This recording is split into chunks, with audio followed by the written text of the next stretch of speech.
2013年12月13日，国防委员会副委员长张承泽被判处了死刑。他的罪名是发动政变，试图颠覆国家政权，以权谋私，组建自己的反动集团，贪污腐败等等。朝鲜给张承泽的定位是政治野心家、阴谋家、千古逆贼。曾经朝鲜的2号人物就这样走向了政治舞台，这实在令人震惊。因为张承泽原本在朝鲜权势滔天，他是朝鲜现领导人金正恩的亲姑父。金正恩刚刚上台的时候，和这位姑父关系紧密，甚至有人说张承泽就是金正恩父亲给他留下的顾命大臣。虽然朝鲜的政治斗争一向非常残酷，可人们也难以预料金正恩会以这样一种果决的手段来处置自己的姑父。那么张承泽具体犯了什么大罪，让金正恩对他忍无可忍呢？1946年2月6日，张承泽出生于朝鲜江原道。朝鲜的新闻一向神秘，人们不知道张承泽具体出生在一个怎样的家庭，不过可以确定是平民出身，没有太多的政治背景。张承泽能在后来成为朝鲜第2号人物，和他的婚姻脱不开关系。张承泽青年时代就读于金日成综合大学，在这里他遇见了一个年龄相仿的女同学，这个女同学名叫金敬基，她正是当时朝鲜领导人金日成的女儿。据说金日成最初对这段婚姻是反对的，毕竟当时的张承泽只是一个毫无根基、前途未卜的年轻人。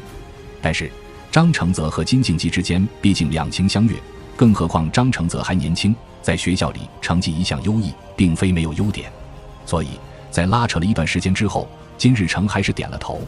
就这样，张承泽一步登天，和朝鲜第一政治家族结成了姻亲。张承泽本来就有着自己的政治野心，这段婚姻给他平添了许多助力。1972年，张承泽和金敬基正式结婚，随后张承泽顺理成章地迈入了政坛。不得不提的是，张承泽并非孤军奋战，后来的资料显示，张承泽的2个哥哥其实也早就进入了政坛工作，他的大哥还曾一度做到朝鲜社会安全部的部长。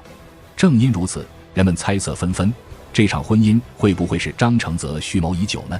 当然，这种事情没人说得清楚。从80年代开始，外界的人们便不断地注意到张承泽这个朝鲜的政治新秀。他经常随同朝鲜领导人出访，面对媒体也表现得风度翩翩。很长一段时间里，报纸的头版头条都被张承泽占据。和张承泽的风头无两正好相反，他的妻子金敬基表现得十分低调。后来有些脱北者向韩国媒体爆出，他们夫妻俩的关系其实非常糟糕。2006年，张承泽和金敬基的女儿突然自杀，女儿的死让金敬基患上了严重的抑郁症和酒精依赖，从此更加默默无闻。直到2009年，朝鲜才宣布由金敬基来担任轻工业部的部长。后来随着金正恩上台，金敬基也成为金正恩背后的支持者之一。然而更引人注目的依然是她活跃在政坛上的丈夫。在政治上，张承泽一向是个很有争议的人物，一部分人认为他是改革派，而另一部分人却又认为他是守旧派。说他是改革派的人拿出的证据是张承泽个人曾经有过在国外留学的经历。同时，自进入政坛以来，张承泽也多次出访欧美国家，展现出了积极的对外交流态度。在金正恩上台之后，张承泽也更加支持金正恩进一步的放开政策。不过，说他是保守派的人也有证据支撑，最有力的证据就是张承泽其实是保守政策的既得利益者。张承泽一家人在军队内有着极高的地位，而朝鲜的军队某种意义上就是他们专制的支撑。如果政策放开的话，各个部门得到更大的自由，张承泽一家人的权利就会相应的被削弱。作为一台政治机器，张承泽没有理由这么做。但不管他是保守派也好，改革派也罢，这都没有动摇他在朝鲜国内崇高的地位。特别是金正日上台之后，十分看好这个妹夫，把大量的权力移交给他。这也完全可以理解，金正日上台的时候面临的是政坛动荡的局面，这种时候能信任的只有自家人。可是混迹于政坛的人不可能没有野心，也总有人不甘心永远当一个二把手。在金正日时代，其实张承泽也并不是没有出过事。2004年，金正日突然对自己的妹夫张承泽发难，说他在中央政府里拉帮结派，毫不留情地把他从中央发配到了地方。这一发配就是2年，很多人险些以为张承泽再也立不起来了。而引得金正日如此恼怒的源头，是2004年朝鲜官员崔永珠为儿子举办了婚礼，婚礼极度奢靡，引起了多方注意。金正日对于这种铺张浪费的场面非常不满，进行了调查。本以为只是调查一个崔永珠，到最后却震惊地发现，此人和张承泽之间来往频繁，张承泽也为婚礼送去了价值不菲的贺礼。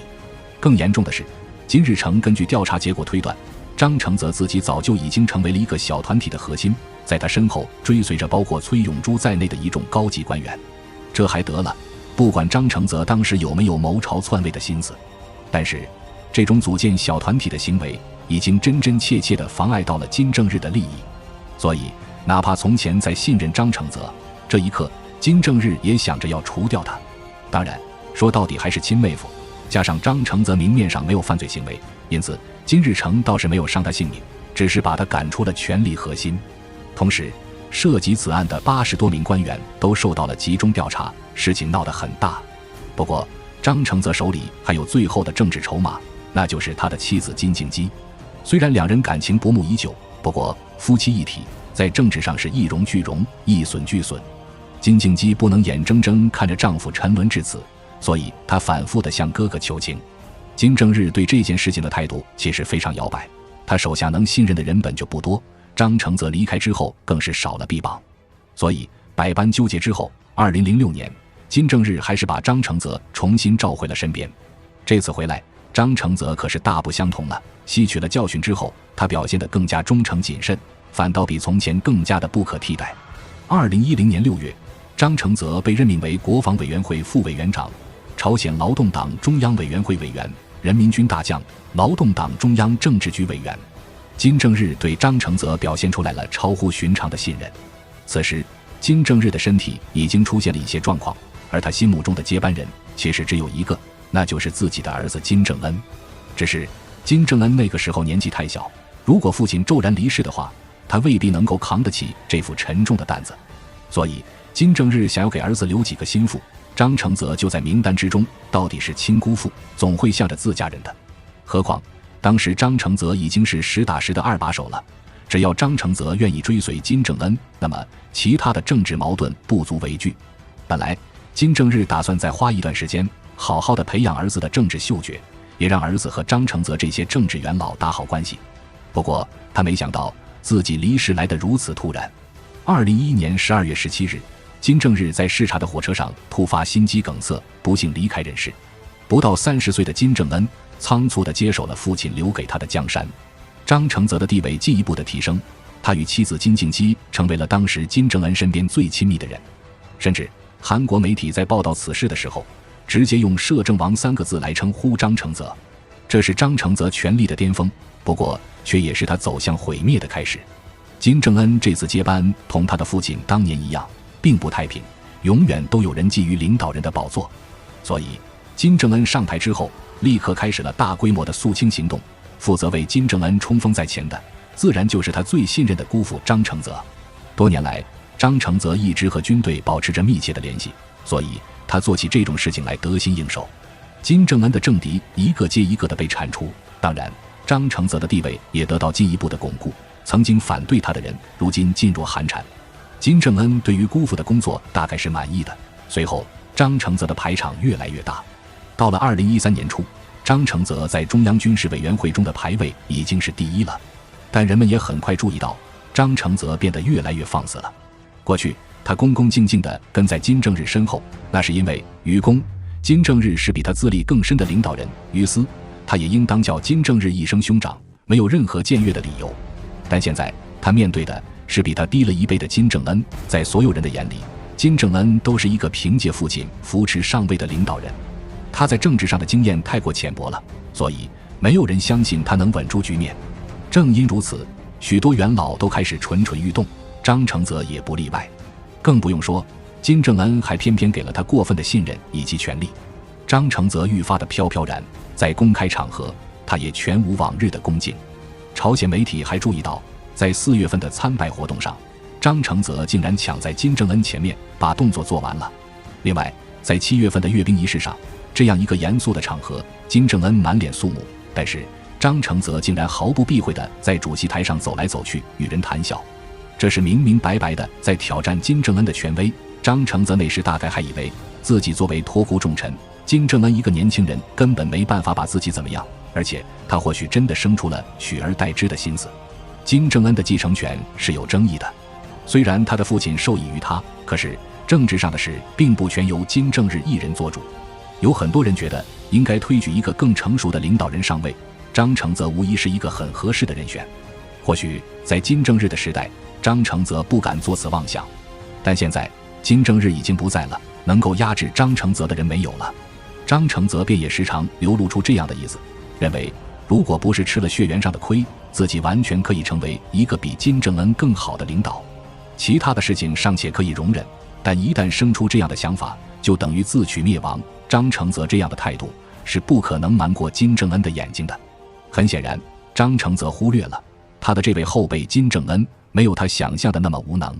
相反，这个年轻的领导人有着极其强硬的手腕和政治敏感性，张承泽也会在这个年轻人的手下吃亏。张承泽一直在试图扩张自己的权力，他甚至在金正恩上台之后释放了一大批政治犯来为自己拉拢人心。不过金正恩也在有意地压制他。2012年，有人就发现了苗头。这年年底，如日中天的张承泽忽然被免去了党行政部长的职位，而且金正恩有意让他去主管外汇以及体育事业，这正是为了把他一步步地逼出权力核心。那时人们隐约预料到一场残酷的政治斗争要开始了。不过大多数人们还是觉得在政坛上树大根深的张承泽不会成为失败者。然而事情就是这么戏剧化。到了2013年的12月，朝鲜突然爆出消息说张承泽已经被捕了，被罢免了一切职务，身边的亲信也全部遭到调查。